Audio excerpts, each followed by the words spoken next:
Why do the best middle distance runners in the world grow up in the same village in Ethiopia with 30,000 inhabitants?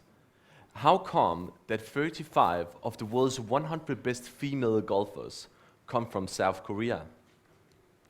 How did one village with 500 people in the middle of nowhere in Sweden manage to produce the best skiers in history?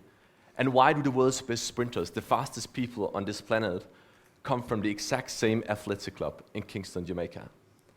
As a writer and as an ex-footballer, today just injured and forgotten, however, I became obsessed answering these questions. And a year ago, I decided to quit my job. I spent my last money booking flight tickets. And for the following 6 months, I traveled around the world to crack the code of these gold mines. I lived and I trained with the world's best athletes and their coaches.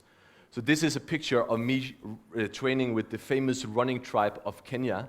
And as you can see, unfortunately, I'm running back of the pace again.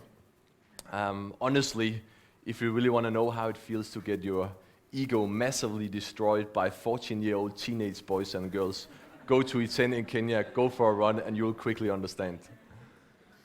So this is how the gold mine expedition looked like. And some of you might be thinking now that the secret behind these gold mines and why they outperform everybody else comes down to a genetic advantage. The problem with that theory is it's totally wrong. This is Yannis Pitsiladis, who, and here's the back of these two. Yannis Pitsiladis, who is a leading researcher in the world on the genetics relation to high performance. His conclusion after decades of research is crystal clear. There is no direct correlation between specific races and high performance genes. And that sounds interesting, and what does that really mean? It really means that talent is not race-linked. Talent is everywhere. Because if talent was not everywhere, how can Paula Radcliffe to the left, a British long-distance runner, outperform the Kenyan women again and again, and sometimes even the men? And how can that skinny French dude to the right, Christophe Lemaitre, at the age of 20, run faster than Usain Bolt did when he was 20? So I'm going to tell you two stories from the gold mines about what they taught me about the science of human capital. And the first story is about Stephen Francis, who is without doubt the world's most successful sprint coach and the head coach of MVP Track and Field Club in Jamaica. And as you can see, Stephen Francis doesn't really look like a sprinter. The truth is, he never sprinted himself. He graduated in statistics at the University of Michigan. Coming back to Jamaica, he founded MVP Track and Field Club, which is basically nothing but a diesel-scorched grass track in Kingston. However, the most interesting part of this story is that Stephen Francis has rethinked talent identification. He didn't recruit the most talented athletes. He took second, third, and fourth level athletes, made them world class. Nobody heard of the athletes he took in. Today they're world champions and Olympic champions. And his methodology is based on one simple principle. What you see is not what you get. So imagine you have two sprinters. You have one running 10.2 on the 100 meter, and you have another one running 10.6. So who's the most talented here? 98% of the world's athletic coaches would bet their money on the 10.2 guy because he's obviously the fastest and therefore the most talented. That's not how Stephen Francis thinks. He said you gotta look beyond what you see.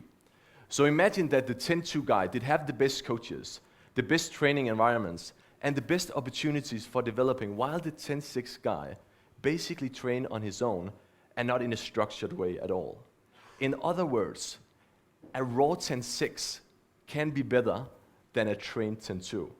This was how Francis found Asafa Powell, who was just a Jamaican teenager, training on his own, running 10.6, rejected by almost all colleges in Jamaica. Francis took him in, he became the world record holder on the 100 meter. My second story is about heart rate monitors. Training with the East African runners for 3 weeks, only once I saw a heart rate monitor. And I was surprised, because you would expect the best runners on earth to train with the most modern technological equipment available. But they didn't. Actually, they use the strap of that heart rate monitor as a washing line. And it stands in direct contrast to our very rational and analytical approach in the West. Here we have scientists telling us we need to have slim calves, a big VO2 max, and some special muscle fiber type. Otherwise, forget about becoming a good runner. But nobody tells you that in Kenya. Actually, they think VO2 max is a flavor of a new Pepsi. Here you just look at your cousin or your neighbor who probably won a big competition last year, and then you think, if he can do it, then why not me? And then you act with belief. And all this got me thinking that sometimes too much information about what's possible, how you should look like to become good and what it takes, it can narrow our perceptions about what's possible. It can kill this irrational optimism which characterizes the East African runners as well as any other person who pushed the limits for what's possible in his or her fields. So the East African runners leave us with the paradox of expertise, which is that sometimes the ones who know the most can be the ones who know the least. We love this story about the lonely genius living in his ivory tower, isolated from the rest of the world. But I don't believe that the lonely genius does exist. Geniuses are grown in a context, in gold mines. And gold mines like these are not accidents. There were not suddenly more genius and super athletes born in a certain place. I love this quote from T.S. Eliot. He says, "The great ages did not contain more talent, but they wasted less." And that's a very powerful message because it suggests that talent is really everywhere. And our job as a society and as a culture is to waste less genius. One way of doing that is to really understand the secrets of these gold mines. If we do that, I believe we can learn how to build our own gold mines of talent. Thank you so much.